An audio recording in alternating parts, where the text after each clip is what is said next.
We got you too amped up. You gotta calm down. Hey, wait. Iron Man 3. There you go.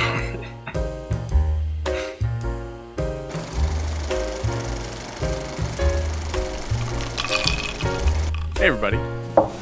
Welcome back to another episode of Rum and Cinema 3. We've done 3 in a row. That's wild. A lot of podcasts are like 3 times a week. And we've done it 3 times this year. What would you even talk about 3 times a week? Fantasy football. Ugh. All right. Fucking kill me. Why 3 times a week? Don't they play once a week? Yeah, but you gotta preview the games on Friday. You gotta talk about the games that happened the week before on Monday. Tuesday, you gotta talk about who to pick up on waivers before Wednesday. So you do that on Tuesday. And then Thursday is like a fun little like, hey, we're gonna preview the Thursday game and also talk about like, fun stuff. The one I watch has a game I want to try with you guys. It's Coachella artist or Harry Potter character. That's a good one, but I think we would know our Harry Potter too well. I don't think you would. We're the wrong target audience. We're the wrong target audience. Yeah, you guys read the books a lot. I think we're gonna piss you off, Ben. Yeah. I think see you're gonna be like, God fucking damn it. I'd be shocked you guys did good at a game, to be honest. That'd be amazing. So today we're going to be looking at Robot Dreams, now available on Hulu, and The Wild Robot, now available on demand. That's right, double feature, robots on robots.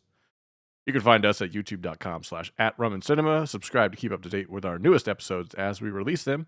You can also check us out on TikTok @RumandCinema and wherever you get your podcasts, Rum and Cinema. Today I'm joined by my guests, Nate and Jake. Nate, how you doing? I'm doing great. Best day ever. Oh, what happened? Yeah, I saw you guys. Oh, Aww. damn, dude, I can't even make a joke about And that. this is the last of this bottle of wine. Was it a bad bottle? Is that why it's bad? No, I'm like finishing a whole bottle. Oh, you've had a whole bottle. Okay. Oh, I thought, yeah. I thought it was like a bad bottle, and you're like, oh, it's finally gone. But no, you've just No. been going at I mean, it for it's not 3 hours. Even this late in the It's a game. pretty decent wine for under $10. Hey, Yeah. what does $2 Chuck go for now? $4.50? 3. $4.50. Damn. Wait, is it $4.50? Yeah, it's bullshit. Dude, Biden's American. Maybe It's crazy. Yeah, maybe out here in Podunk nowhere we get it for 3. Ooh. I actually, maybe with ice, it's actually, we've had enough. I feel like you just hit a certain number of bottles of wine where you can't drink. Like, I had like the $2 Chuck Revelation when it was like $3. Yeah. And I'd buy like a case at a time. And like a year and a half ago, we're just like, can't fucking drink this anymore. It's too bad. It's Like, too. I still buy Chuck. like $12 bottles of wine on sale for $9. Well, yeah. But that's like my basement. Like, that's as cheap as I can go. So what you're saying is you're better Until than the us. second bottle of wine. Yeah, I'm better than people who drink $2 Chuck. Okay. Yeah. Even at $4, you're better. That's fair. Yeah. I still stand by Boda Box What's that? as I don't know. like, so it's like a box wine, but it's like a smaller box. Like a pony keg for a box wine? Slap that It is. bag. Slap the bag. Right? Oh my God. But Slap the bag is the worst. See, it's just, I wish that I could still drink it. I would love to find a cheap wine. If what Jake said, like if that wine is cheap and good, I will go back to it. Do you like We champagne? were so disappointed. Not really. Okay. It's fun at an event, but I'm not gonna. It would actually no. I think I do like it. It would just feel really weird to just be drink champagne all the Sparkling, time. all right, sparkling wine, whatever you want to call it. It's sparkling wine, but Well, my yeah, wife found but one that's still, pretty good I for don't- like $15 a bottle. Okay. She gets Nice, it nice. consistently. Yeah, she's a big wine person too, so There you go. she might have some wrecks. I for mean, you. that is more expensive than what I'm drinking. so Okay, it's- fair. That's fair. It's probably way better, I mean, but we're looking for cheapest possible, minimum viable alternative. okay. All right. Yeah. I mean, you could just hit yourself in the head a couple times. Probably feel the same as you would after a bottle of All wine. right. This Jake? is the podcast now. Jake, how you doing? Yes, I'm doing great. Dang, dude, It's everybody's getting doing cold. Not a fan of that. good. Yeah, burr. September, am I right?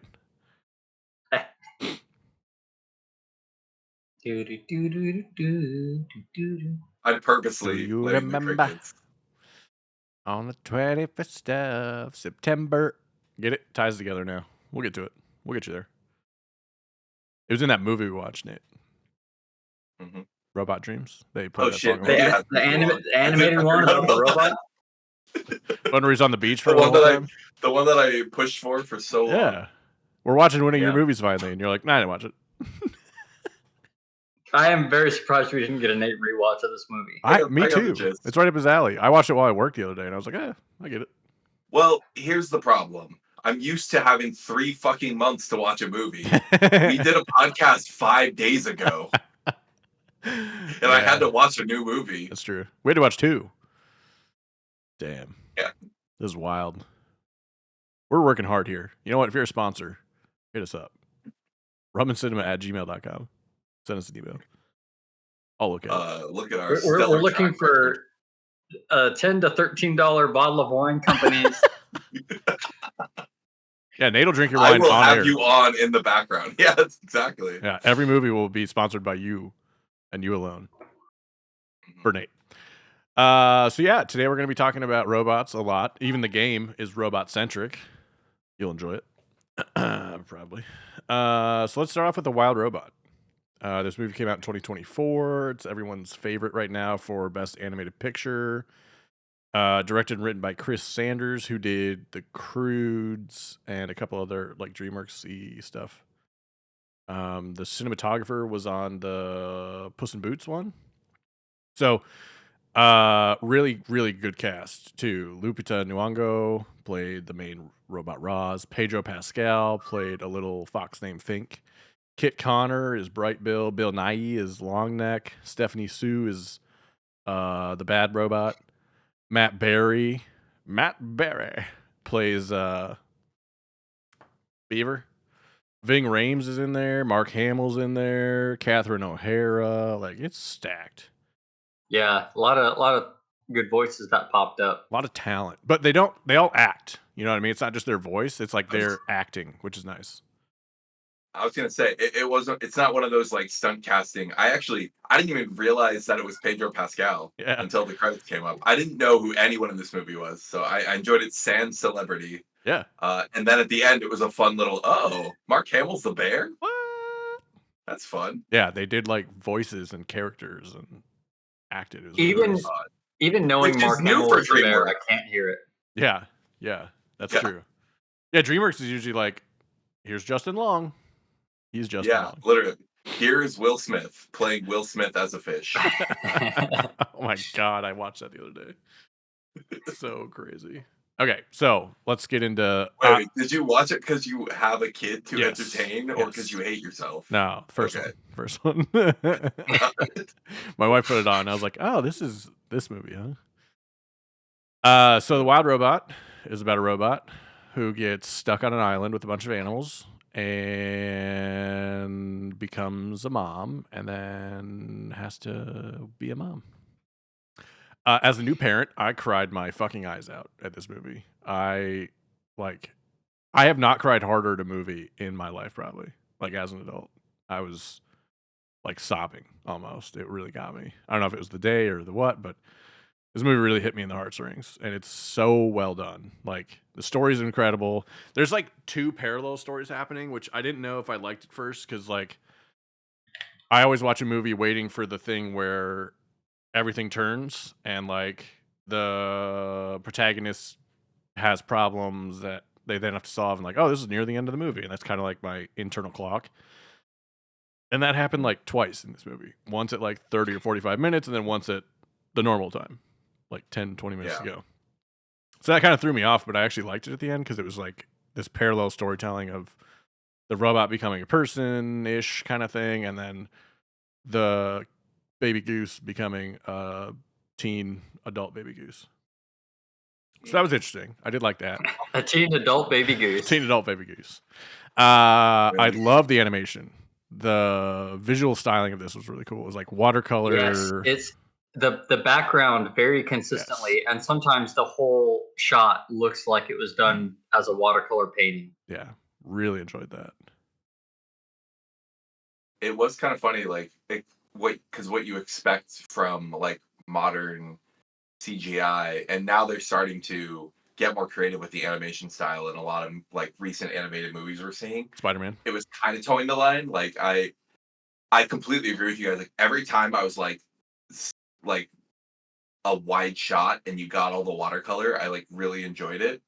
When I was expecting like realism in the CGI, Mm. there were a couple times in the beginning where I was like, oh, they went backwards. Like this got worse. They got Yes. worse at it until I realized what they were going for. Yeah, like the fur would look Uh, like matte, like one big it's patch, and the you're like, ugh. Yeah. the beaver Yes. specifically at the beginning in the Yeah. water. I was like, that looks terrible. Same. But they won me over for sure. Yeah, they did a good job As with time that. went on. Yeah, there's a lot of like picturesque scenes in this movie that I think would be cool to have. Yeah. I also appreciate that they have something to say, but it's not like the main point of the movie.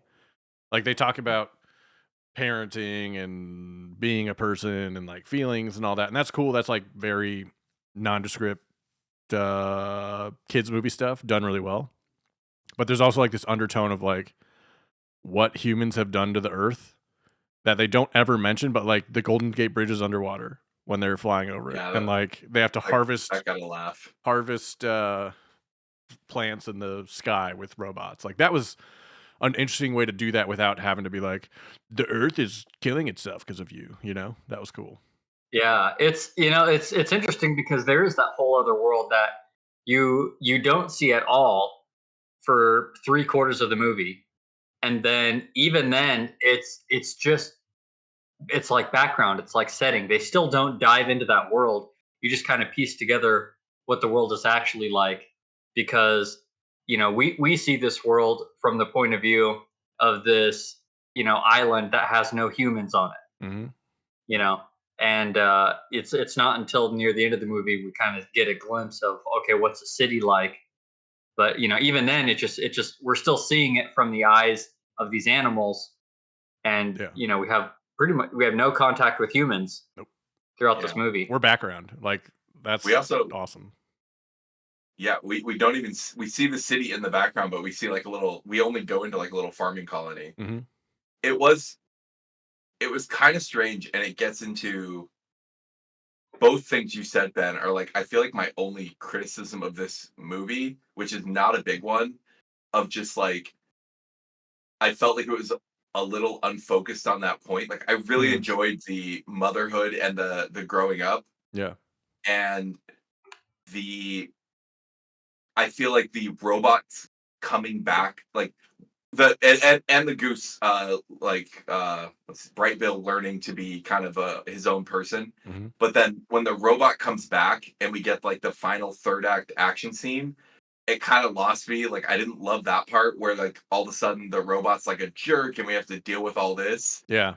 And it also was a little mixed up for me on the human part of like you could I first took it as like humans like fucked up with global warming and everything went wrong, and then they learned to live in like peace with nature because they have this city and they're leaving nature to like retake. And I was like, oh, that's kind of cool. Like we learned to like live in a city and like let nature make its comeback. But then like all of the human interactions with the robots is really bad. I was like, Yeah. why does this robot want to fucking murder this other robot so bad? I don't understand this exactly. It's Like, its only directive. it's yeah, it just kind of like why are the humans cool with this? Like why in this I bucolic farming area are they like murder all the geese? Like money. are they that big of a problem? Money. Like when they started shooting at the geese, I was because he's literally Bright Bill was like they can't hurt us, it's fine. Yeah. And I was like, oh, cool. And then all of a sudden, these robots come out with gun arms, Yeah. and they're like, oh, actually, we murder. Well, we super still murder. If you have one crop and your only job is to protect the crop, anybody that comes in there is an infestation. I'm talking from like, why are the humans building robots with giant guns? Because we can. It disrupted everything that I'd gotten up to that point. What have you not like, learned about being an American at this point? You know what I mean? Like it's obviously an American thing. That was the American colony. Yeah, yeah. It ain't a Canadian beaver. She was- No, that's one of ours, baby. That's one of ours. Fair enough. Yeah, You that know was a little this weird. this Yeah. is I think it's just this. based off a book. Yeah. And, you know, and there's Oh. two there. It's a trilogy. So this is book one of this trilogy, Oh, Holy shit! nice. and I believe they very early greenlit book two Nice. That's great. to be made into a movie. So you know, I don't know. You know, the story continues. I don't know if they, you know, start delving further into this world of humanity, but I'm curious to see where it goes from here. That's tight. And apparently in the book, the Falcon was not in the movie or in the book. Bullshit. I cancel the movie. This sucks. When you have Ving Rhames, Yeah, you don't say no. So let's get into the story a little bit. So first, there's a storm and shipwreck. A storm causes Universal Dynamics, the company who makes the robot, cargo ship to lose 5 Rosm robots, with only Unit 7134, played by Lupita Nyong'o, surviving. She washes up on an uninhabited island where wildlife accidentally activate her. That was pretty wild that, like, a beaver just turned her on, or an otter. It's like, boop. I think she just turned on. No, there's a I button. guess. One of them had to hit. Oh, yeah, she had a button. The otter like kind of poked at it. fair enough. So, and I thought this was cool, the language and injury. Roz frightens the animals and injures herself while trying to help them. She learns their language but struggles to find anyone needing her services. So her whole objective is to have a task. She's like Mr. Meeseeks. And if she can't finish the task, she lives in purgatory like Mr. Meeseeks. No, she just needs a task. So she keeps going around, do you have a task? Do you have a task? Do you have a task? And eventually she finds one. We'll say, as the movie went on, Mhm. it transitioned. It went from like light to heavier and heavier, and I enjoyed it the whole way. But I think I texted you guys like there were so many good gags at the beginning. Yes. That Yes. it definitely like won me over by just like kept getting me with the nature jokes. Yes. Like there were so I many. can't remember what the first thing I laughed at was, which it was good, but like I know later, like when she picks up the crab and talks to the crab, and the seagull just swoops by and grabs the crab. There were a lot of hilarious murder jokes in this movie. It was very that like, passed by really this is how nature is. Like they were very upfront exactly. with it. Yeah, there was a decapitated bird head at one point. Yeah. Like it got me good. Yeah. They didn't hold back on the like Discovery Channel realism of the nature, violence wise. Yeah. Speaking of the decapitated head, while signaling for retrieval, so Roz has a little beacon that she can go, boop, boop, boop, come pick me up. She's struck by lightning and attacked by animals. And during her flight from a bear, she accidentally crushes a goose nest, leaving only one egg. Also she- brutal. Yeah, that was pretty rough. So she goes around protecting the egg, and then a hungry fox named Fink hangs out, and he's the one trying to eat the egg, trying to get at it.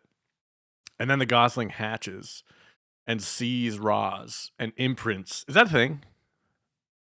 Or like Bird imprinting? Yeah. You know, I don't know. I've heard it my whole life that it's a thing, but Right. it could be one. You know, If you don't know what we're talking about, bird imprinting is like I don't know if that's real or not. the first thing that's alive, I guess, that a bird sees when they're born is what they attach to as their mother or father, like whatever figure.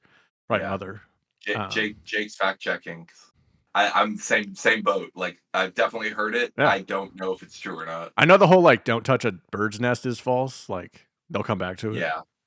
so birds do imprint, but they do not imprint the first thing they see. They imprint over a short span of time when they're very young. Who feeds me? But basically. yeah, but basically, here's so if it's you being can trick a bird, Yeah. but not on accident. yeah, if it's a duck that's being raised on a farm and there's a very protective dog around, it can imprint on the dog at its young age and then think it's a dog. That's pretty cool, dude. Mm. That's how those fun TikToks happen where it's like, look at this duck that has a doggy friend. That's pretty good. So Roz protects the egg from a hungry fox, Fink, and then the gosling hatches. And the hatching's pretty fun because like as it's being hatched, the like Roz tries to put all the eggshells back together and like she's trying to keep it Yeah, she together. sees it as something breaking. Yeah. And then they Bright Bill's born. And breaks her transponder thing, the like take me home beacon. So Bright Bill just grabs it once and Yeah, rip. the most fragile robot in the world, apparently. Yeah. It, at times incredibly fragile and at Yeah. times immune to damage. Yeah. Plot dependent damage. Yeah. It's the what is it, hero with a gun thing? Like if a hero has bullets, they always hit, and if a bad guy has bullets, they always miss. Like that's just how Yeah. it is. So Roz names the Gosling Bright Bill, caring for him and ensuring that he can eat, fly, and swim. Those are her objectives, is to help him eat, fly, and swim. And she tries at first to do it like as fast as she can. You know, she's efficient. She's a robot. And as someone who has like described themselves as a robot before emotionally, that really hit me. I was like, oh yeah, baby, feed, sleep, play. Yeah. That's it. Oh, and you learn to love too. I overriding your programming. know. Yeah, I watched Marcel the Shell with shoes on, and that started it. And then I had a kid. Those were the two things. So yeah, it was like there was a scene with an opossum that has like 8 little babies. Those were the funniest. We're like, Yeah, they the played possum dead, babies. and then one got eaten off screen, we thought, and she was like, good. And then it came back. She's like, all right, come on. And I was counting the possum babies every time they came on, Uh-huh. expecting there to be less. And the cowards never followed up on the joke, but No. I was hoping they would. I kept them around.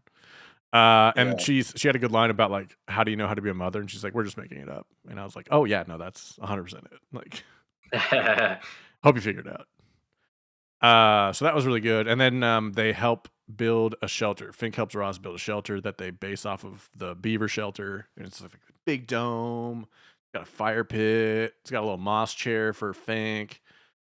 Roz starts like drawing little baby pictures of Bright Bill. It's very cute. It's very nice. Is it really just like it's a cozy crab cabin Instagram dating? Yeah. Yeah. Like it's got all these little nice little niche features. Like, oh, I want that. Ooh, it's a tiny home. That's nice. She's wood burning flax. Oh, how eco-friendly. This is great. It's just a crafter's dream. Yeah. So this whole time, Bright Bill doesn't know what happened to the rest of his family, the eggs. Fink keeps trying to. He's a goose. Yeah, Fink keeps trying to like not have it be known, and then Bright Bill's finds some other geese, and they make fun of him, and he finds out that Roz killed his whole family, and he runs away. Very teenager, you're not my mom moment in this movie. The moments when he had a couple of them as a baby and then as like this teenage what do we say, a teen adult baby goose? Yeah, teen adult baby goose. Yep. But when he like acts like a robot, so funny. that cracked me up every time. Oh my god. He's making his cute little robot sounds. Yeah, it's so good. Scanning, friend detected. It's so perfect. You know, because yeah, he was raised by a robot, Yeah. so he's ended up picking up his little robot quirks. Robot quirks. That's what I'm gonna call the anxiety I pass down to my kid. Oh, just some robot quirks. Just can't talk in front of people. No big deal. I think speaking of I think somewhere there was probably the most laugh per minute, which is when they were telling the story, and the robot, like the fox, Fink is trying to teach her how to tell a story. Oh yeah. And she keeps cutting in, and like at one point we're like, and the mother feels, she cuts in, she's like, crushing burden or something. Yeah. A crushing sense of responsibility. Also true. That's good. Yeah. Yeah. I was gonna ask if that was the part that made you cry, Ben. No, hasn't happened yet. No, Hasn't happened. I'm kidding. Yeah. Made me cry. No. Oh, what have I done? No. So then, helping Bright Bill fly, Roz rebuilds a Rosm unit. So she finds the other 4 units that were also like washed ashore. And the Rosm unit advises her to return to Universal Dynamics, and the guy has a little beacon that she can use, so she, pops it in there. But she doesn't use it. Instead, she decides to finish helping Bright Bill. So she enlists the help of Thunderbolt, a falcon. played by Ving Rhames, and Longneck the Goose Leader, played by Bill Nighy. And they go through and like train how to be, because he's the runt. That's the other thing we haven't really mentioned is Brightbill's the Yes, runt, yeah, he's so a, he's he's a runt. small and wrong color and all that stuff. Yeah, I do enjoy the Longneck's revelation to Brightbill that his family dying is actually a good thing Yeah, for him. yeah, you'd been Yeah. out.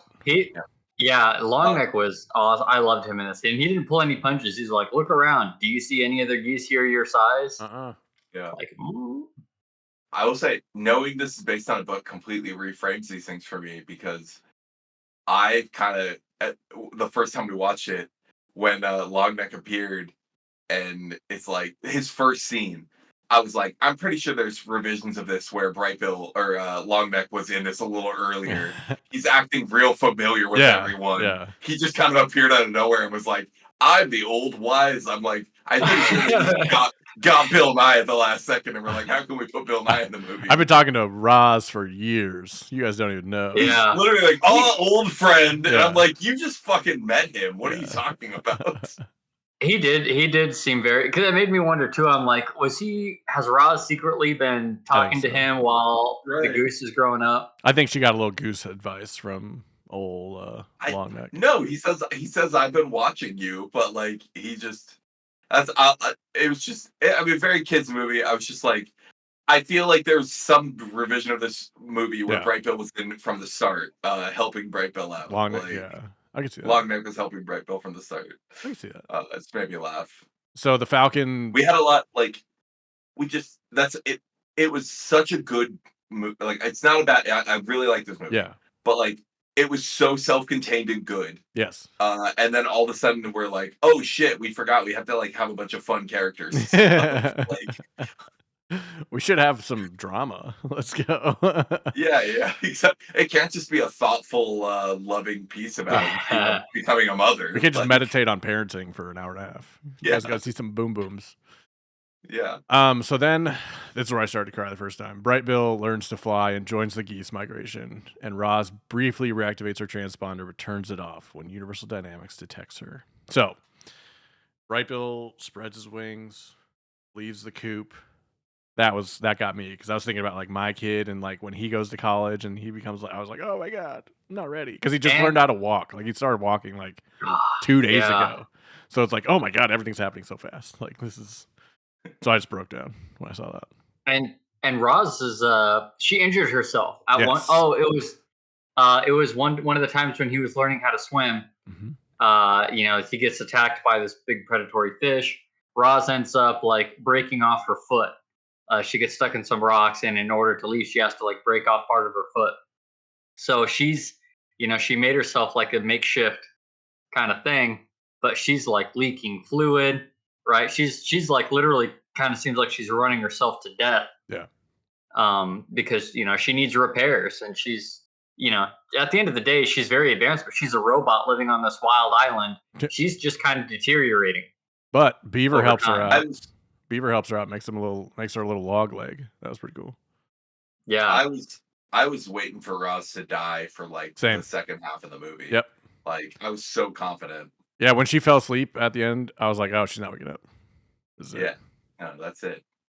So there were a lot of so then that too, because like when she's helping him to fly, and she's literally giving him the boost, and it's killing her. Yeah. To do it. Yeah. But and she hides it. She doesn't let him know. She doesn't. Yeah, she keeps it to like about him. Like Brightbill needs stuff, I'm gonna do it. So yeah, Brightbill joins the crew. He flies with Longneck's crew because he doesn't have a family. So he's like, "Yo, join me up front." And they get into this thunderstorm after they pass over underwater San Francisco, and it forces the geese into a Universal Dynamics greenhouse where robots attack. And Longneck is like, "Yo, Bird, Brightbill, you know how to get around these things because you were trained by the Falcon, who can do all these like twists and turns and dives and ducks and all that shit." Ducks, nice.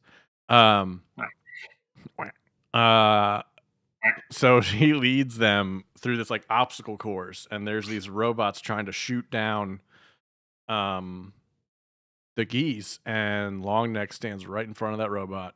Deeks, deeks, deeks, dunk, right in the head. Takes it. So they can all escape. Keep going. Just enjoy this. Yeah. Just enjoying the storytelling. I've been told I was less than enthusiastic before, so I'm trying to, really zhuzh it up. Dunk. Got him. You know, some Oh! While this is happening, winter comes, and boy is it a winter. It is a tough winter, and all the animals on the island are burrowing, but Fink is really cold, so he gets out and joins Roz in the hut. And Roz is like, "What are you doing here?" And he's like, "It's too cold." And then Roz is like, "But are other people cold?" And Fink is like, "Yeah, probably." So they go searching, and he smells around for him, and then she pulls him out. And one time, Fink smells the chipmunk, looks, and he's like, "Oh, this one's dead. We can keep going." And Roz pulls it. But there is one where they do find a dead another animal. laugh out loud moment. Yeah. Oh, that was good. Yeah, and then they just punch you in the gut like 30 seconds later. Yeah. They're like, "Oh yeah, people still die. Don't forget." Reality. Laughing, you monster. Children. All the kids are like, "Why are they not getting that one, Bobby?" Because he's dead. Dead. But it was we never met that animal, so we don't care. Yeah, we don't give a shit. No, it's probably some cat. No. The one cat on the island. Yeah, the one cat. Just a house cat. I don't think I should be here. They were right. Yeah, you couldn't make it, brother. It was Bright Bill. They just fucking lost. Like, oh shit. It turns out he had to turn around. Yeah, he was too ashamed to go back to Roz. He wasn't a good navigator. So remember, Universal Dynamics knows where Roz is, despite her turning off the transponder. So they send Vantra, who's played by Stephanie Sue, who was the daughter in Everything Everywhere All at Once, by the way, to retrieve Roz, which is a battle where all these like badass gun wielding robots try to kill Roz to bring her back to the company, because she overrode her code, learned how to do a bunch of stuff, talk to animals. They're like, "Oh, we can make money off this, so let's get her." She learned how to speak to animals, and that's surely transferable. That is a very valuable piece of information. Listen. Yeah. Are you saying you would take Roz? I'm saying it would be a net benefit to the world if Roz's information. I mean, I don't know about Universal Dynamics, but if people knew how to talk to animals, I think that we could work some stuff out. Like what? You got beef? With beef? This is all vegan propaganda. Yeah, what the fuck? Nate's like, no, Nate's just hoping you can find like suicidal cows so you can finally have beef. What if I don't want to talk to the animals, Nate? My milk you want to hear what I have to say? Oats. The other thing that kind of interested me was, what if milk? Hang on, sorry. What if cows turn out to love being milked, and you've been wrong this whole time? Oh yeah. Would you drink milk then if they loved it? I mean, it sounds kinky. I don't know. What if the cow wanted to die? Would you eat the hamburger? Like if you found suicidal cows and you had like a suicidal cow farm, would you eat the hamburger? I mean, they're suicidal people and we don't eat them. Yeah, but there's not, you don't not eat them because they don't consent to be eating them. You're just not going to eat them. I'm asking the vegan if he would eat a suicidal cow. There's literally a suicidal cow farm? Guide to the Galaxy. Yeah, no, they breed a cow that wants to die. Oh, perfect. And begs you to kill it. So you're still not answering the question. If there was a suicidal cow. It's a Rick and Morty episode. Yeah. I don't think you'd find the answer satisfying because, like, I'm pretty sure it sounds gross to me. It sounds gross to me at this point. Yeah, that's fine. Not. I wouldn't have an ethical problem with it at that point. It doesn't sound good anymore. That's 100% okay. I just wanted to hear. Yeah. If a cow could speak and begged you to kill it, then I'd be fine with you killing it and eating it, I guess. Fucking Although eat me. I might want it to go through therapy first Mm. and see why it wants to die so I bad. don't want to spend that much Okay, money. but how much money is there in cow therapy? Yeah. Well, This there's- isn't a viable career Make path. the cows get dog. I mean, Biden's America. Oh, I got my master's in cow therapy.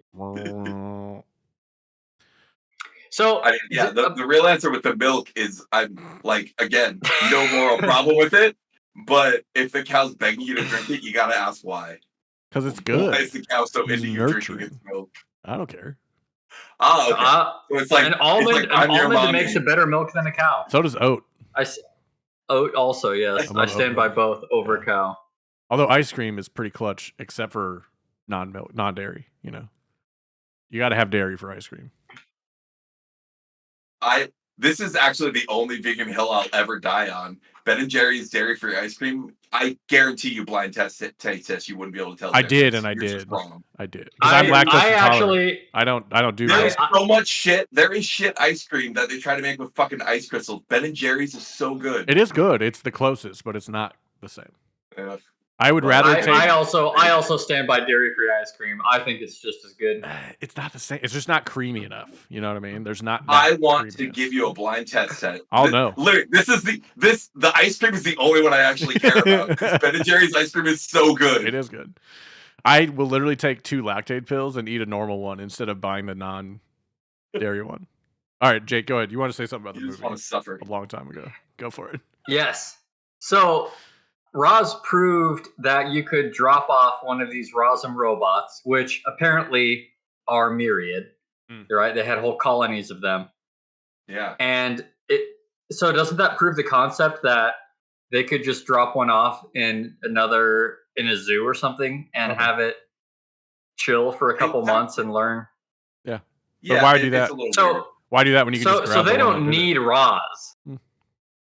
It's faster. They just are aggressive. Like that's the beginning. Like, oh, I was confused. I was like, this is unwarranted aggression. Okay, this is going to be very of the day that we're recording this, but literally the CEO of United Healthcare was murdered outside of his office building today, and they still had the like shareholder meeting like 2 minutes later. They don't care. Good. They're just going to bring Roz in. He thinks, yeah, no. That's- According to his philosophy, they should. Yeah, So, bring Roz yeah. in. Yeah. So Well, yeah, no, it's very robotic. I'm just like, you could just.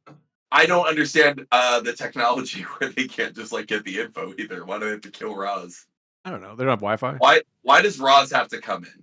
That's because Roz's brain has all Well- the changed code in it. They can't retrieve it. you literally write code. You understand why that doesn't make sense. I don't know why a robot could learn how to speak to animals either, Nate. I'm not going to dive into that. No, but I know why I can make a copy, a non-destructive copy. Without Wi-Fi or Bluetooth? They have a giant ass ship right there. What are they going to do? They were scanning her memories on the ship. Yeah, with a plug. She's USB-C, brother. Then drop her back off.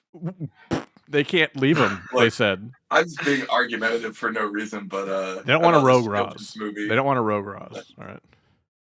All right. So, Fair enough. basically, Bright Bill saves Roz. Comes in. Roz gets taken to the ship. She gives herself up because she's like, listen, they're just going to keep coming. I need to go. So, Roz goes to the ship. Meanwhile, the animals are fighting off all these robots that are setting fires to the island.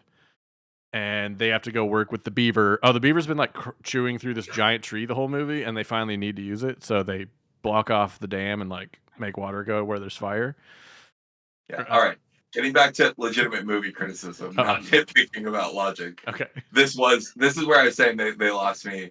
When they're like running through the forest, all these murder robots are attacking, and they literally like run into a forest clearing and do a circle, and Taylor turned to me and was like, are they doing an Avengers? And I was just like, no, legit, like, does every movie have to end with a giant third act battle? Like, Is this the Marvel legacy?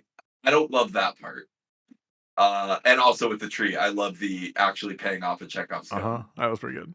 Yeah, they were actually like, this isn't just a one-off shit. Wait, that's not Chekhov's gun. A Chekhov's gun successfully should be fired. It's not a bad example of Chekhov's gun is not. No, it's literally just foreshadowing. It's not Chekhov's gun at that point. Yeah. No, Chekhov's gun is Chekhov's gun if never you fires. foreshadow something, then then it should be fired. Mhm. Like the original version of Chekhov's gun is that it It's a should Chekhov you gun. should have a payoff. Yeah, but this is just foreshadowing. Yes. Foreshadowing with an object is I'll agree with you. Chekhov's gun is. I'm saying Chekhov's gun is not Didn't happen. that it's not that it's not a payoff. Yeah. I'm saying it doesn't have to not pay off to be a Chekhov's gun. No, I think it does. It has to be a physical item that's foreshadowed and then has a payoff. That's like saying something has potential energy when it's already used it. Like you don't have potential energy anymore. You had What potential are you energy. talking about? Like, okay, if I was holding a yo-yo, right? And I let go of it, you couldn't be like, remember when that yo-yo was being held? Man, thank God you let go. Otherwise, there would be all this potential energy still there. That's exactly how I feel, to be clear. I know. That's a good example of what All right. Jake, did you look up Chekhov's gun? you while we were derailed talking? this, Ben, not me. I want to Yeah. be clear. You derailed this 100%. I'm okay with I it. was trying to figure out That's how to right. pretend that I'd rather. Paying off that Chekhov's gun, We're at, and you became this metaphysical confused ass because you don't understand. we're at 35 minutes. We're almost done with movie one. I need to stretch a little bit. All right. I was trying to work in how I could say I'd rather have a Chekhov's gun than Alec Baldwin's gun. Yeah, this is an Alec Baldwin's gun. Not Alex a Chekhov's Baldwin gun. is just dedicated to the craft, is Oh, what God. we're saying.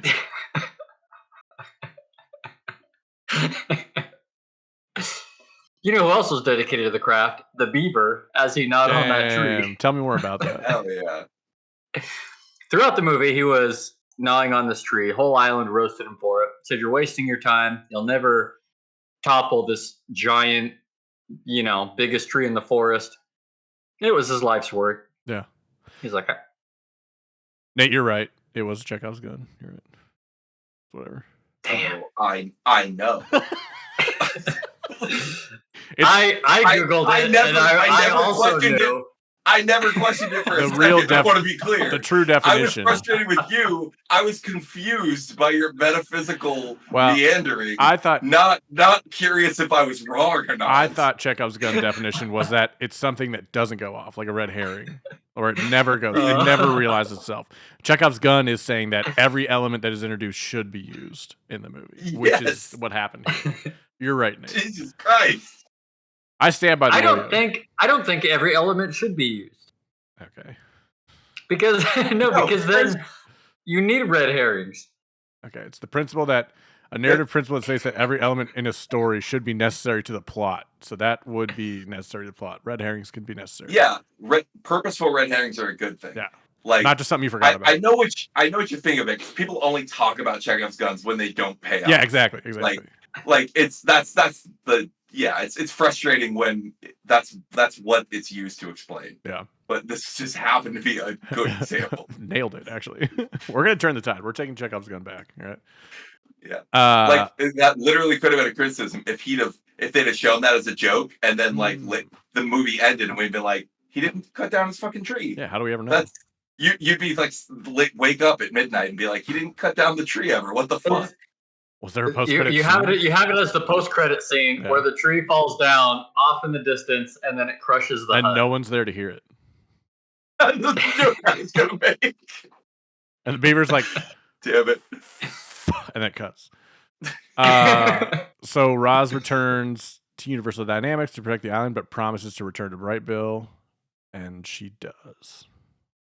The end. Kind of. That was the other place I cried. Was when Brightville came back and Roz. So I watched this movie. It was me and two guys from the fighting game community. So it Nice. was 30-something guys, and we're watching this movie, and the whole movie was. And then at the end, the credits roll, Yeah. and we're all just kind of sitting there silently. And one of the guys turns to us and he goes, "That movie fucking destroyed me." And we're all like, "Yeah, yeah." Yeah, it got me. Yeah. You think about your parents, you think about Coming- like your future. It's like we're in a weird age where this is like dead middle of like we could be on either side of the coin very easily on this one. Mm. Yeah. Yeah. Bummer. Coming in knowing Great movie, though. literally nothing except that Jake liked it. Like for some reason, it didn't get advertised much, at least not in Mm-mm. my circles. No. So like I knew nothing about it. And then it being really funny at the beginning, I was not expecting how emotional it got. Also, it being a DreamWorks movie, which hasn't been good since Shrek. Yeah. The last DreamWorks movie done in house. Oh. Oh yeah, we were talking about that. The animation. Yep. This Yeah. kind of feels like maybe they shouldn't. Yeah. outsource. Yep. And all I mean, DreamWorks movies after this, they're outsourcing animation. Damn. Yeah, if you'd have told me that before this movie, I'd have been like, sure. It would make no difference. They look like they're Yeah. making movies in like 2000s era like Blender. Yeah. Like they suck. Yeah. There's literally like a video essay series that I love called The Trash Era of DreamWorks, Ooh. which is like between Shrek and like a few years ago, where it's like B movie, Shark Tale, all these shitty, stupid movies. Yeah, they got Shrek money, and they're like, we could do it again. And no. When you said like the writer worked on the Croods, I was like, but even the DreamWorks intro tried to do a Marvel. They like that was new for me. I'd never seen that Oh before. yeah. Yeah. And when they had the Croods person, I was like, oh yeah, that movie exists. And then they go to like a whole different area where it's just Shrek, and it's like this pristine shrine, and they're like, oh, remember. We did Shrek. Man Bear, you like this. Overall, great movie. I'd recommend it to everybody. Yeah. Tearjerker. Yeah, absolutely. Great film. Yep. Pumped to see the rest. I kind of want to get the books. I know. I was just thinking that. I want to read the books. I'm like a little skeptical of any other movies of this series continuing. I am inherently skeptical. But I actually agree because now I'm like, I don't know if I want to watch a movie about, because now the company knows about the island. Presumably now the company can talk to animals. I don't want to see a movie where they try and introduce a whole society of robots and humans into, Yeah.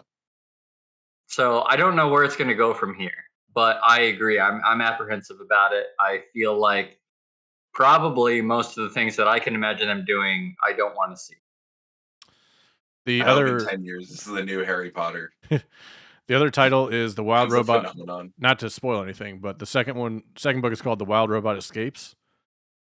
And the third book is called The Wild Robot Protects.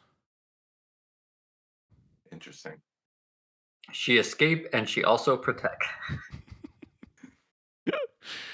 Wild Robot, go see it.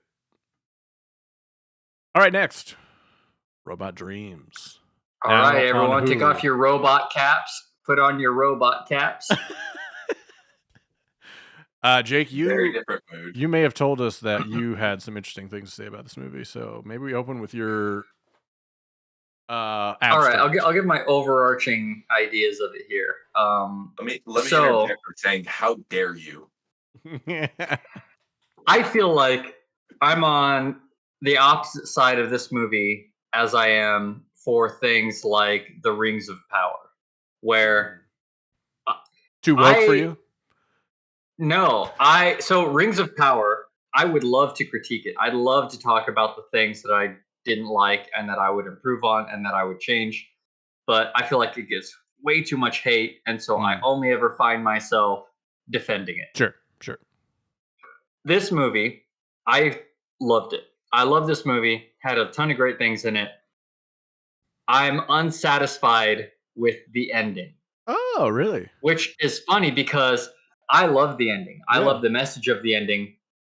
But I think there's reasons why it doesn't fit with how they did the story. Okay. So, that's my only critique of it. I have a nitpicking critique and like a Nate style nitpick of the critique when Robot's on the beach. Mm-hmm. You could have gotten a robot. Yeah. But that's I get why, that's not actually important. No. The important thing is the plot thing, and so ignoring that, my only actual critique is the way that they handled the ending. Overall, still an amazing movie. I'd still recommend it to everybody. it's just I could find nothing but praise on this movie. It was really fun.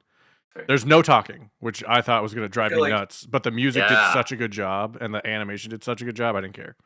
I was like enthralled the whole time. It felt like vignettes too, which helped. It was like kind of short stories broken up, and that all had like a theme running through it, which I Yeah. really liked. And when, I mean, it's about robot dreaming sometimes. So like sometimes you weren't sure if they were dreaming or not, and then it would like, boop, oh yeah, I'm dreaming. Oh, I'm dreaming, and you like forget. It was, yeah, that was nice. You know what's funny is after the first robot dream, Mhm. which took me completely by surprise, didn't know he was dreaming. After that, then I'm like, all these dreams are obvious. Mm. And then it's, so Yeah, I obviously, agree with that. this is a dream. But then until the very last one. That one got me. Oh my Yeah, God. that one got me hard. Yeah. Not hard, but like, got me good. Few weird emotions. Yeah. Yeah. That robot dreams. Dude, I have such an empathy boner right now. Holy shit. Oh yeah. Nate, what'd you think? Yeah, I've been overplaying, like joking, like I wanted us to do this movie, but I'm not like this is the best movie in the world Yeah. or anything. I just really enjoyed it. I thought it was really fun. I'm not surprised that like you can find nothing but praise because I feel like it's so niche. Mm. Like no one's watching this movie expecting expecting something not kind of artsy. I don't think. Yeah. Yeah. So like. And Yeah, plus when I'm talking about these people, it's like podcasters and people doing movie analysis, right? Yeah. All that whole crowd, they just love this movie. Yeah. Yeah. I mean, and it's, to be fair, like it is good in that sense, like because there's no dialogue, because it's very like just giving you a mood and like a feeling about different stages of life. There's a lot to dig into and interpret for yourself, and just like mix in with lots of nice feelings. Honestly, Yeah. I think it's like very easy to enjoy, and like if there's I'm honestly like excited to hear your criticism, but like, yeah, I feel like everything just kind of washes over me. I'm just like, yeah, I just enjoyed it generally. Yeah. Yeah. It was like a meditation on life. Like you just kind of sit there and it happens. Exactly. Yeah. And some parts like really resonate with you, and some parts, if they don't like exactly line up with your life experience, then it's just like fun to watch. Mhm. Yeah. And they pass by pretty quick. Yeah. True. I do with your nitpick, like again, I'm not like fanboying this movie, but like I do have an answer to it, and just that like Dog is kind of impotent. Like, yes, someone really determined could have gotten Robot back, but Dog is just kind of like sucks at life, I would say, especially at that point. Like Dog tried to do what you're supposed to do, but like it wasn't like I thought it was kind of interesting. It wasn't like this. It was very realistic in like a weird way of like what would someone who's not like passionately in love or something, but just like really wants, like they really tried, but they tried within the realm of reality, and they even like they were like, I'll break the law and like vandalize and like cut this chain, but as soon as they get caught, they give up. Yeah. I thought it was really realistic, like a realistic approach to a like relationship. Which is what I kind of what I took the whole movie being about, was like being about a relationship and being about like falling in love and like becoming attached, but then drifting apart, and then like seeing them.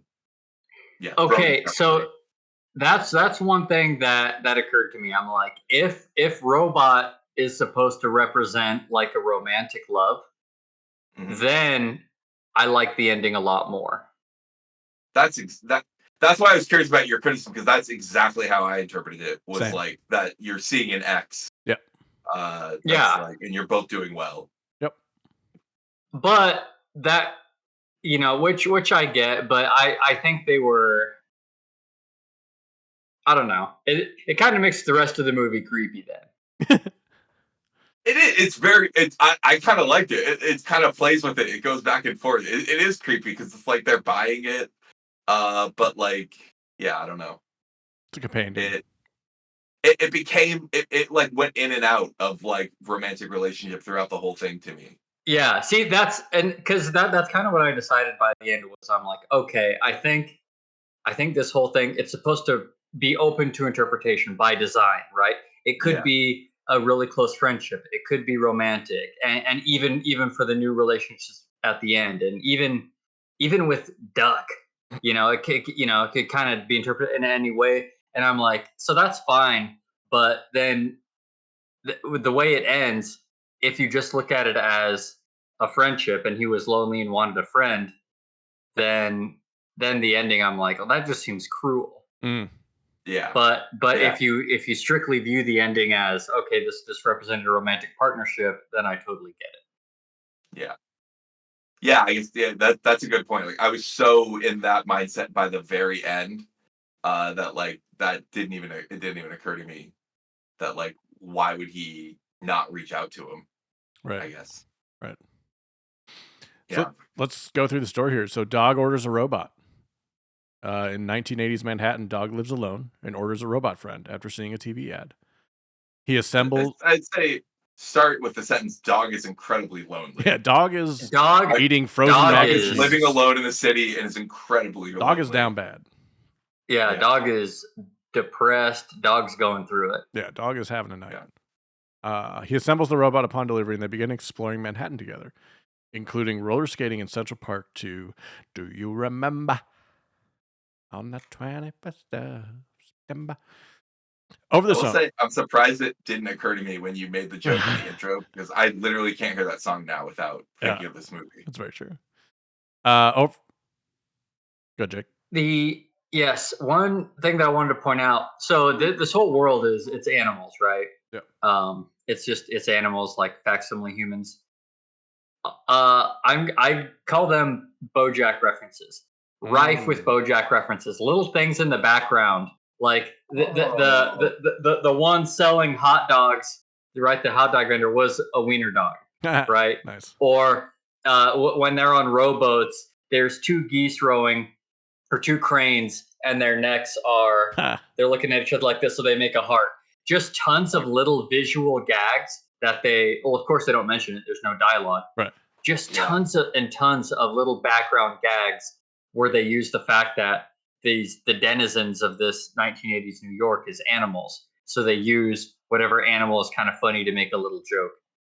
It's very Super Mario Brothers. When you go through and watch it again, you're like, oh, there's a thing. Oh, there's a thing. Yeah. Oh, there's a thing. Yeah. You can watch this whole movie again and just look at what's in the background. Honestly, yeah. I think that is such a strong argument for doing this more. Yeah. It's such a way to like make the world fun and interesting in the same way, like you said, that BoJack does. Like, it's why aren't we just doing this all the time? Well, like, there's so many things to do. So there's a new Robbie Williams movie coming out, The Singer, where it's his life, but he is played by a CGI monkey. Yeah. So maybe not do that all the time. No. I'm actually saying specifically animation, so that you can just have the background, like I'm saying with animation, be like all animals, so you can just make jokes nonstop. Yeah, 100%. In the background, like just be creative. Not Robbie Williams as a monkey. No, we don't need I don't think anyone mentions he's a monkey. It's just him. Trailer's weird. Anyway. You're selling me, honestly, but I just like weird shit. So I hope that's a Raz movie. It's being John Malkovich. Only instead of John Malkovich, it's a monkey. It's a great name. Being chimp something. Over the summer, Dog and Robot become inseparable, enjoying various adventures and bonding deeply as friends. As summer ends, Dog takes Robot to the beach. They spend a fun day playing in the water and later fall asleep. When they wake up, Robot has rusted from the water and cannot move. Okay. Always read your user manual. Yes. #1 rated Chinese book. Yeah. Throwback. Yeah. Pre-recording. That's just for us. Boys. What I don't get was, so Robot had 4 green lights. Yep. That as they snapped on the beach went from 4 green, 3 green, 2, and then they turned red. Mm. So to me, it very clearly indicated that he ran out of power. Mhm. Like oil. And He needed then- some oil. But water. yeah, then it was oil, and it was just He was know. rusting. I think he ran out of power and shut down, and then because he didn't move, he rusted Mm. mechanically. And he just needed a little oil to lube up. But the beach closed. Very And Tin Man. Tragic coincidence. Very Tin Man and Wizard of Oz. Yeah. I mean, it's very bad, very shit on dogs.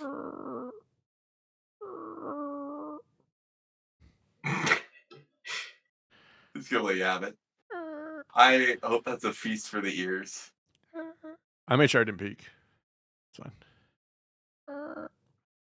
It's. I think we peaked in episode 3.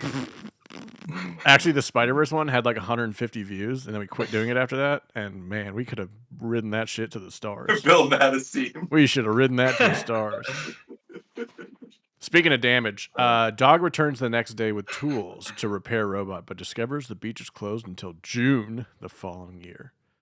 He tries to get in a couple times, then he leaves a note on his refrigerator as a reminder to return. June 1st. Pick up And- robot. As long as we're just getting into fun nitpicking territory, what kind of fucking world is this where there are sentient robots and yet they won't hear reason and be like, I left my sentient robot on the beach and I need to go get him. And they're like, go fuck yourself. Nah. Like, I mean, Well, that's if you left your phone, robots alive. if you left your phone on the beach, would they let you go get it? That's why I specified sentient. I don't think that robots. matters. I don't think that matters.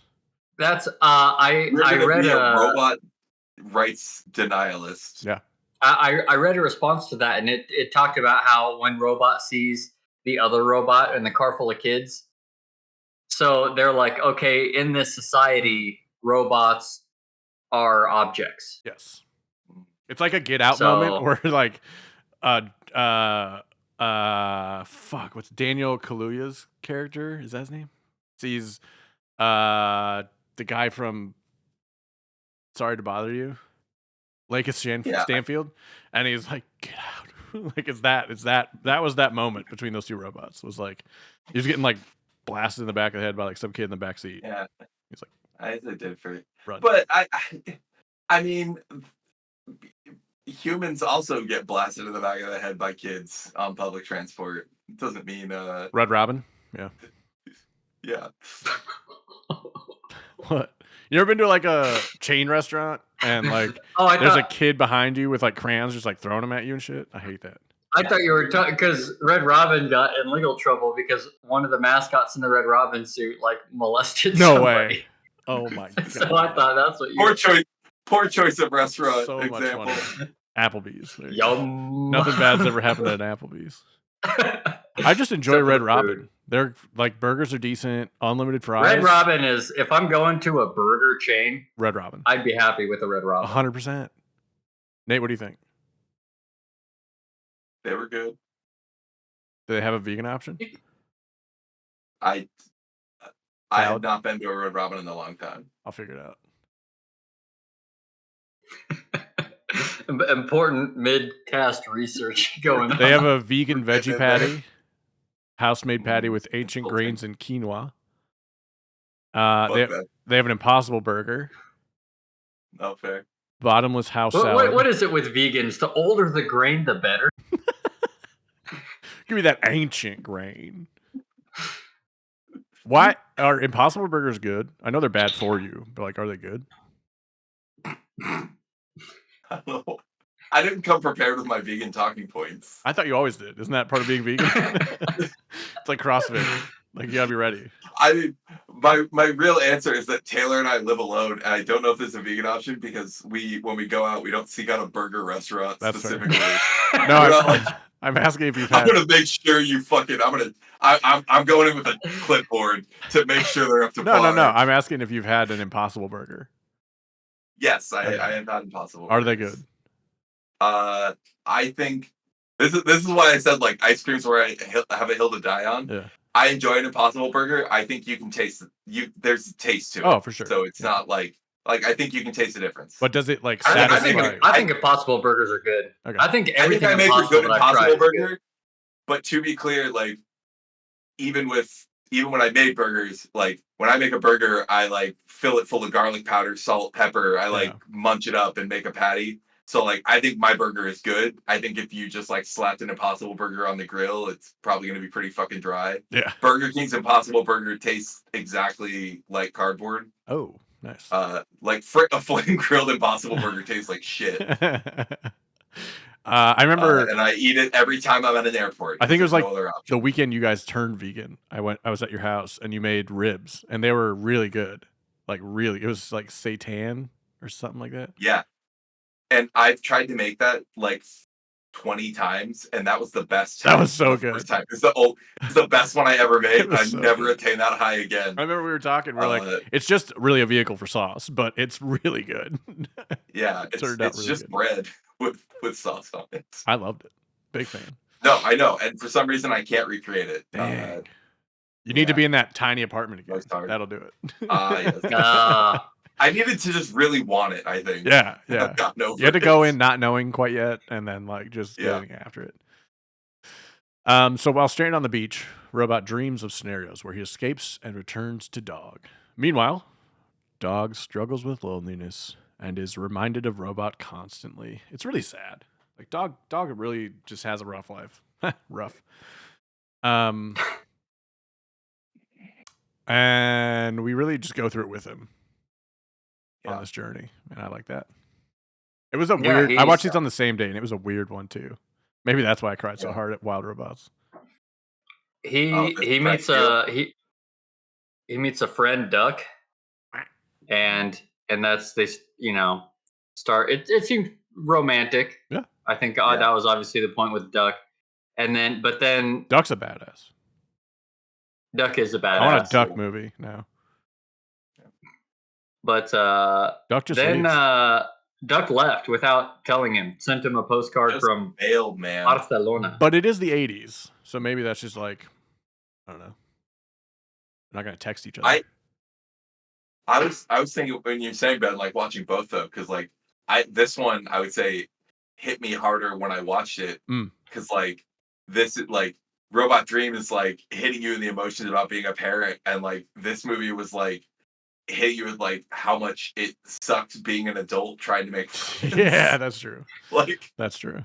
like all the vignettes are just like it's fucking hard, man. I just gave up Like, on that years ago. So, Yeah, like, the friends I have the- now is it. Yeah, the skiing one. He's just getting bullied. Oh yeah, that was I a bad one. know. By the anteaters. Like, bro, get your tongue in your mouth.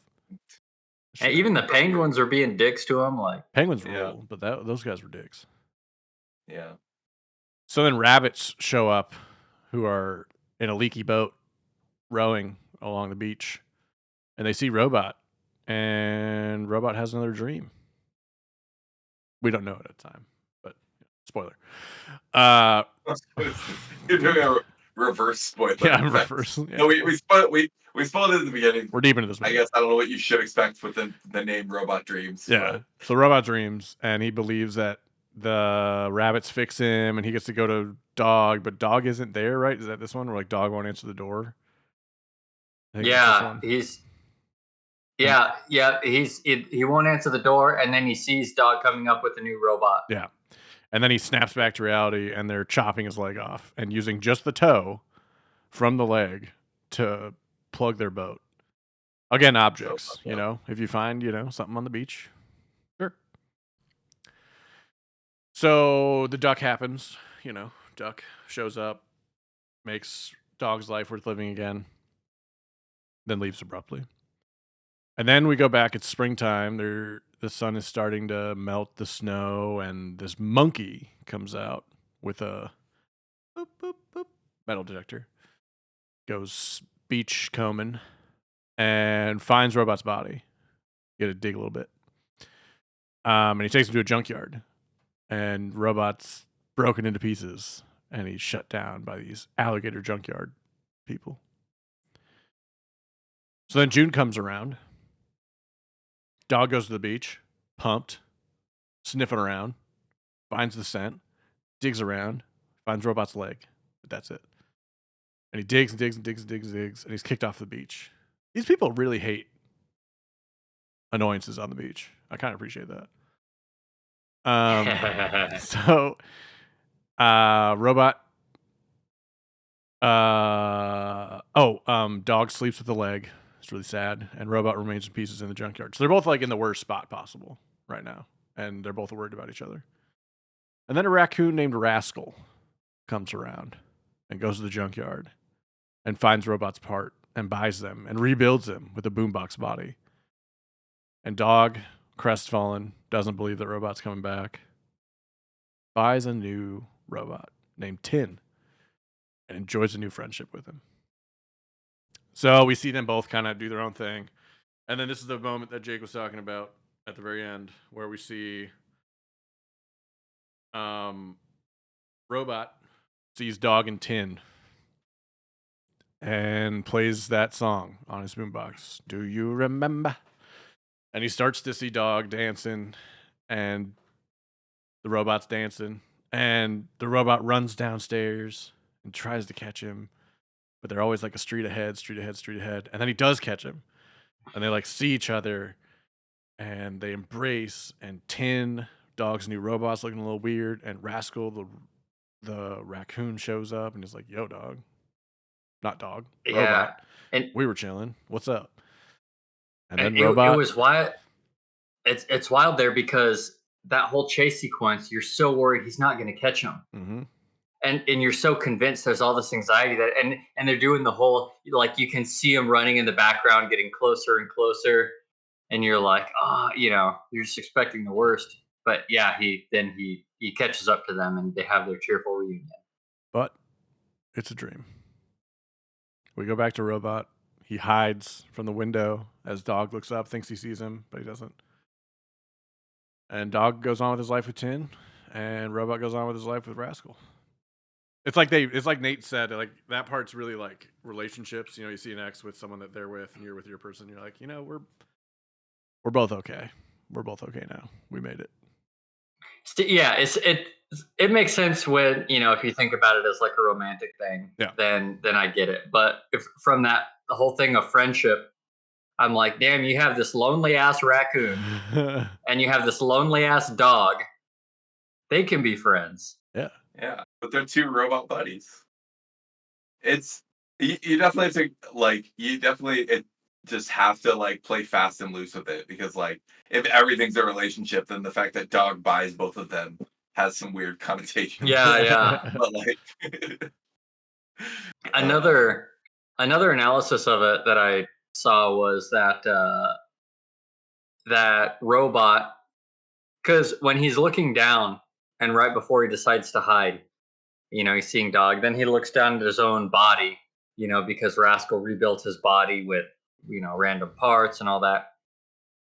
And Dog is a mess. Yeah. Right? Dog is not like a super functioning, human being. Dog, he was negligent. He's, so the one analysis of it I saw was that Robot decided, you know what? I'm happier here with Rascal than with Dog. Interesting.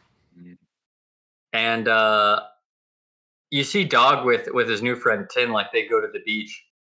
And it's kind of nice because he learns, okay, give him oil. Yep. Before we go to the beach.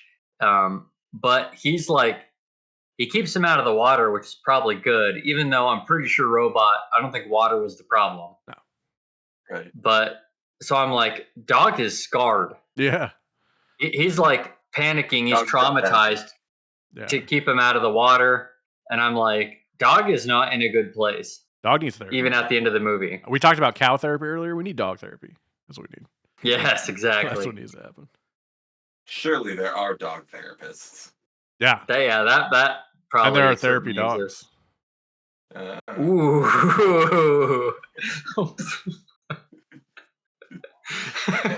The musk. Oh my god. Yeah. I think Dog was okay at the end of the movie, honestly. Like he's still I think he's still better. a mess, but like Nate, did you feel yeah, he's better. Did you feel like You could see yourself in dog shoes. Is that why you're saying he's okay at the end? No, guys, he's fine. He's fine. I promise. Guys, he is doing He's so great. good. Like, I promise you, he's so good. That mac and cheese for every dinner, like, it's just easier, you know? Yeah, Man, like I feel like he wasn't doing that by the end, right? Like that was pre-Robot Friends. That was during Robot Missing and Robot. he Yeah, thinks yeah, his yeah. friend is dead.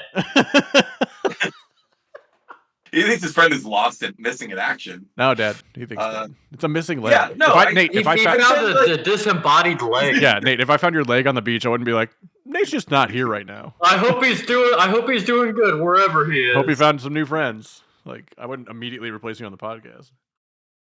I think what you said, like, I think Dog's doing okay. He just like he's still bearing the scars of his life. And a lot of But those he's- scars are fresh from his traumatizing experience with Robot. Yeah. And Robot Yeah, could yeah. alleviate a lot of that by saying, "Look, I'm alive." But Okay, that is fair. Robot, I think Dog's doing okay. Robot could make his life better for sure. yeah. Another just by thing saying, But do you want to open that scab again? You know what I mean? Like, Mm. no contact. You know, delete the contact, block him on socials. We're moving on. I saw one comment, and I don't know if I agree with it, but they said that the best ending would have been that they see each other through the window, they both give each other a nod and a wave, and then they both move on. Yeah. That would have been like the This is. stereotypical ending. I was gonna say this. I is think the legitimately- stereotypical ending would be the reunion. Yeah, that's fair. The nod would also have been like, this is where I'm saying I really appreciated in this fantastical setting, the things that rang really true about just like how people actually are. Yes. Like, I think it's very relatable and believable that he hid, but he's like, okay, we're okay. Mm-hmm. It wasn't such bad. It's the exact same like what I was saying with him not trying hard to get him from the beach, but like giving up when it got too hard. Like, Yep. I found it really like true to life. Yeah. Like, this is an actual slice of someone's life with the victories and like failures and like things he's ashamed And of. the flawed characters and Mhm. decisions. Mm-hmm. Yeah. That's what I think I really liked about it. Like, Agreed. I don't know why it has to be really unrealistic where you get the most like true to life kind of things. Mhm. Whereas like I maybe if we were watching it like live action people do this, we'd be like, well, that's not satisfying to watch in a movie. Yeah. Like, it's disappointing. Why don't you guys just figure it out? Yeah, I agree with that too. You know, the fact that it's animated, the fact that it's this nonsensical world with animals. That's like, because again, I thought about that too. If this is live action, I would be hung up on the fact that he left him on the beach. Yeah. Yeah. And the fact But- that he cut his leg off and slept with it, that's fucking weird. It's, to each his own. But I'd But yeah, recommend this. it leaves it more open for that. And Yeah. How do you feel? I agree with that. Now that you mention it, BoJack Horseman is also the most. I mean, Yeah. it's obviously fantastical in that it's like celebrity and addiction and all that, but like it's also very true to life, flawed people, really intense look at life.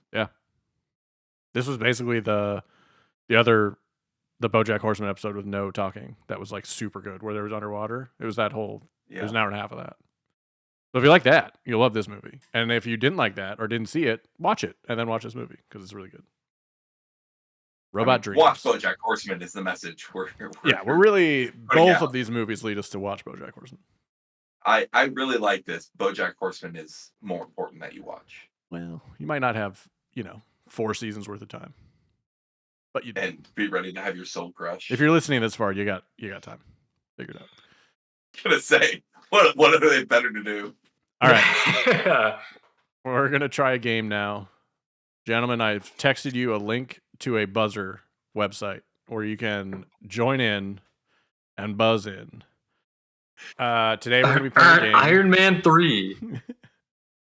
The game is What Bot Said That? Since we've been talking about robots a lot today, I thought we'd take the time to acknowledge robots of the past in cinema. So what I'm going to do is give you all a quote. And that quote will apply to one robot from cinematic history. If you buzz in and give me the right answer, you get 2 points. If you didn't buzz in and the person in front of you got the wrong answer and you get the right answer, you get 1 point. Does that make sense? Sounds again. good. What'd you say, Nate? I said, say again. I said if you buzz in and get it correct the first try, you get 2 No, points. the premise of the game. I'm going to give you a quote from a famous movie, Robot. Oh, okay. And you have to Got buzz it, in got and it, tell got me who it is. Got it. If you get it right on the first try, it's 2 points. If the person who didn't buzz in gets it right, it is 1 point for them. Okay. All right. Buzzers ready? Ah.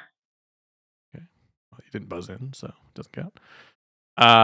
First quote is, I'd be back. Almost corrected you. Nate. The Terminator. Correct. 2 points to Nate. Jake's pissed. That was really close. I'm gonna pull Nate talking about lag. What's my ping? You're Yeah. closer. All right, number two. Now I know I've got a heart because it's breaking. Jake. Is that the Tin Man? Sure is the Tin Man. 2 points to Jake. Damn, Nate. He hasn't even Common seen the knowledge. movie, dog. What the hell? Common knowledge. I buzzed. Jake just beat me. Though as soon as I buzzed, I was like, well, surely it's the Tin Man, but I'm not sure. And I was like, the Tin Man even a robot? He is. So I was kind of glad Jake got it. But He is now a I'm robot. mad 'cause I he looked got up it right. I looked up this article that had the 100 most famous robots from movies, and he was like top 10. Oh, so some fucking internet article said it, so it's cool. That's how you live your life, Nate. Don't fucking come at me with that. Okay. Number 3. Nate. I buzzed as soon as you made the mouth Wally. Nope. What? Jake. R2D2. Correct. Man. I didn't listen. Man I didn't can't listen to your identify his whistle. whistles. What are you, stupid? Wally. Wally doesn't whistle. Yeah, he you- says, wow. Wally- idiot. Wally makes whistly noises too. Show me where. Plus, that was a really good R2. I want a timestamp. Yeah. All right. Number 4. Yeah. Jake is up 3-2. I beg your pardon, General Solo, but that wouldn't be proper. Jake got it. 3PO. Correct.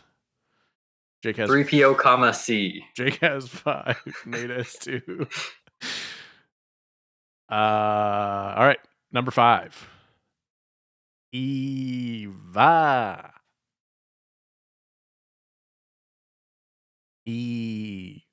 I buzzed. I also buzzed. I assume Jake buzzed. Oh. All right, start over. Go again. That's lost the what for the same. Eva. Nobody's buzzed in on my side. I've buzzed in. All right, who got it? Jake's slamming the buzz button. Who got it? Me. Eva. All right, Jake got it. Who is it? What is Eve. happening? No, incorrect. Not Eve. Wally. Yep, Wally. Nice job, Nate. Oh, fuck. That's being a dick. No, the buzzer board isn't working. All right, that's fine. We'll be all right. All right, number 6. I'm gonna be mad if I actually Now you do guys have to one. raise your hand. All right, so I'm gonna do it visually. Shut up, Nate. Audio listeners, Nate is grimacing because he doesn't want to move. All right, here we go. Number 6. I'm just enjoying the professionalism. Yeah, I'm moving on in life. All right, get your arms ready. Ba-la-la-la-la. Nate. Oh, what's his name? Ba-la-la-la. I know who it is. Do you say it then? You can say the movie too. I don't care. I mean, I know it's Big Hero 6. I can get this though. Ba-la-la-la. Baymax. Baymax. Yay, Naked's 2. Oh. It is 5-5. 3 left. Number 7. Ready? I'm sorry, Dave. I'm afraid I can't do that. Nate? Hal from 2001: A Space Odyssey. Well done. Oh, I've never seen that. Oh, that's pretty good. Did you get? 7-5. Number 8.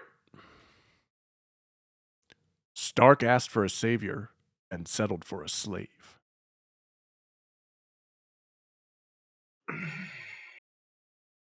Nate? Ultron. Yeah, way to go. Nice. All right, classic last one. Jake, if you get it right, it's 4 points for you. That'll tie it. Nice. It is 9-5. And the human race will be extinguished. Sam Witwicky, you hold the key to Earth's survival. Jake? Optimus Prime. Hell yeah. Let's go. Hell yeah. Nice job. Sam Witwicky.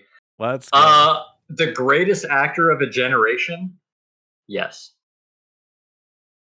You mean like Shia LaBeouf? Yeah. Okay. All right, Nate, since you hated this list so much, you guys are going to go back and forth naming people on the 100 best robots in movies of all time until you can't get one. That's your tiebreaker. Nate, you go first. The Iron Giant. Number 2, correct. Jake? Ooh, nice. C-3PO. C-3PO is definitely there. I'll tell you what number 14. General Grievous. Nope. Wait, Bold. you did C-3PO? I thought we already did him. Yeah, but it's on this list. Yeah, that wasn't one of the rules. General Grievous is not on this great. list, Nate. You lose. Well, On your bullshit. second guess. Here are some other ones that made the list. Sonny from iRobot. Sure. K2SO from Rogue One. The entire cast from the movie Robots. David from Prometheus. Brain from 9. Astro Boy. Baymax. You're right. I do hate this list. This list is stupid. Evie and Wally. Did it have Bumblebee? It Does surely not. had the whole cast of Transformers. It doesn't have Wow. a single one. Oh no, Bumblebee it has. had its.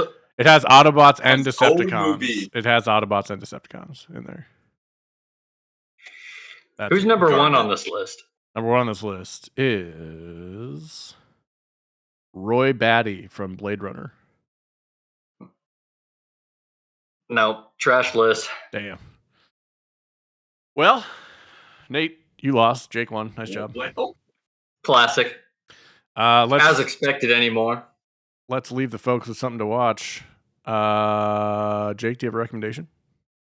I do not. I haven't watched anything since last week besides this movie. Damn. I literally haven't watched a thing. All right, since I this podcast. watched a lot, so I will give one. So give us 3. Okay. Great British Bake Off season finale was last week. Amazing. Watch it. It was great. The Jeopardy pop culture tournament has begun, hosted by Colin Jost. It's on Amazon Prime. It is so fun. Ooh. Love it. And the questions are more like up normal people's alleys. So it's really good. And the third thing I would say is I haven't watched it yet, but the show Senna on Netflix based on Senna's life and a documentary, which is out now too. So good stuff. Okay, I throw something out there. Sorry. If you're not aware, Anthony Jeselnik's new stand-up special. Amazing. It's very Anthony Jeselnik. If you don't know who he is, look him up first before you watch it, because it's just going to be like the most hardcore jokes you've ever heard in your life. So it's been good. a long time since It I is watched so Anthony good. Jeselnik. Mm. Okay, It's really good. It's on Netflix right now. Go ahead, Nate.